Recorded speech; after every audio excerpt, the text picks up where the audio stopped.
G'day team, welcome to another Tiny Bird scale modeling video. Now in this video, I'm going to be showing you how to apply decals to your models. This is one of those steps that can feel a little bit intimidating, especially when you first start modeling, but once you understand the process, it's actually very easy. Decals are one of those things that really bring a model to life. They add the markings, the insignia, the numbers, and the details that make the vehicle, aircraft, or figure look like the real thing. So today I'm going to be walking you through my simple process step by step, from preparing the surface all the way through to getting your decals to settle nicely into the details of the model. This can be used for any model, military or not. Before we get started, let's talk quickly about what decals actually are. Most model kits come with something called water slide decals. These are markings printed on a special film that slides off the back paper once it's soaked in water. You'll see these used on almost every single type of model kit: tanks, aircrafts, trucks, cars, motorcycles, and ships. Basically anything that needs markings or identification. You'll also see them on racing models, aircraft markings, and sometimes even buildings or figures depending on the kit. Without decals, it would be extremely difficult and time-consuming to replicate all the complex markings and symbols on your models.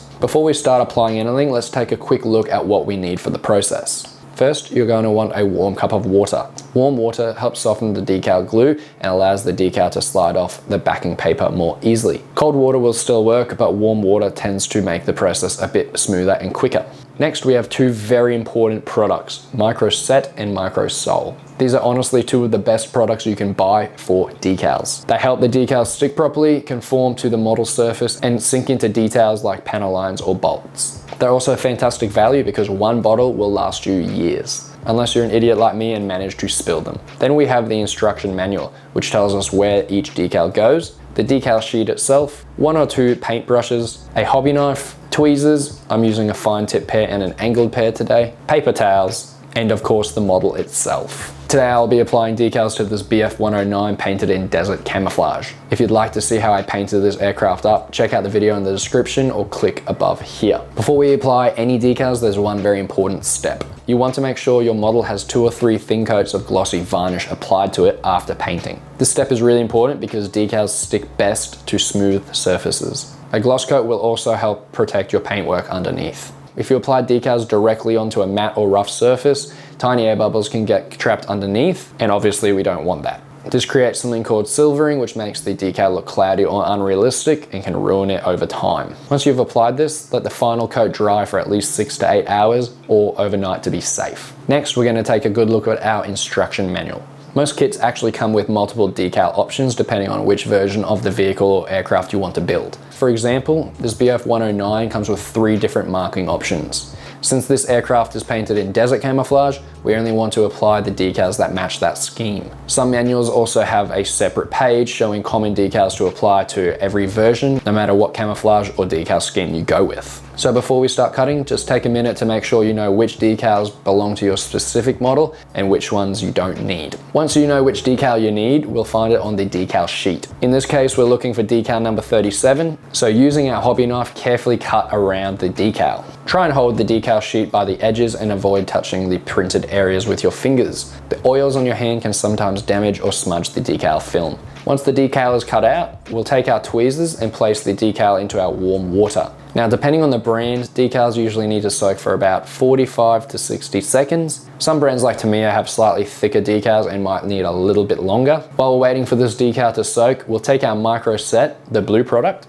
dip a brush into it, and apply it to the general area where the decal will go. Be very generous with this. Micro Set helps the decal adhere to the surface and gives you some working time to move the decal around before it dries. Once the time is up and the decal is ready, we'll carefully take it out of the water using our tweezers and place it onto a paper towel for about 5 to 10 seconds.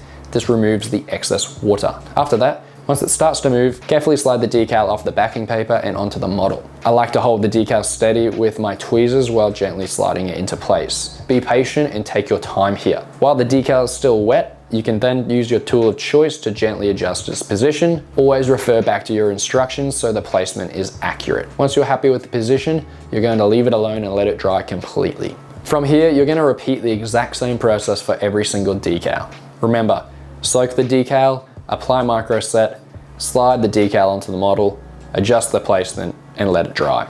Once all decals are finally dry, usually after about an hour, we can move on to our next step. Now we're going to use Micro Sol, the red bottle. Microsol softens the decal film and allows it to conform to the surface of the model. It helps decals sink into and around things like panel lines, rivets, bolts, and surface textures. This makes the decal look like it was painted onto the model instead of just stuck on like a sticker. Using a brush, apply Microsol liberally all over the decal, then leave it alone and let it dry. You'll want to repeat this process multiple times, allowing 25 to 30 minutes between applications. I usually apply Microsol anywhere from 4 to 6 times, depending on the decals and the model. If you do notice wrinkles or bubbles, do not try and push them out with a cotton tip or your brush. You might end up tearing them. The solution will fix them as it softens the decal. If you do have a stubborn bubble, you can very carefully poke a tiny hole with the pin and apply more Microsol. Just be careful not to tear the decal with the pin. After a few applications, you'll start to see the decals sink beautifully into the surface details,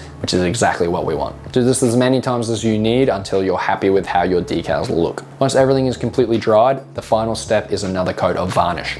If you plan on weathering your models after your decals, apply another gloss coat like I am here. If for whatever reason you think your model is finished and you're not going to weather it, you can apply a matte varnish instead. Once that dries, your decals are going to be sealed in and ready for the next stage. And there you go. That's the full process for applying decals to your models. It might seem like a lot of steps at first, but once you've done it a couple of times, it becomes second nature. Like most things in modeling, it's all about practice. If you've enjoyed the video or found it helpful, please make sure to leave a like and drop a comment. It really helps the channel grow. If you aren't already, subscribe so you don't miss out on the next video. And if you're new here, feel free to check out some other videos on the channel. Until next time, happy modeling, and I'll catch you in the next one.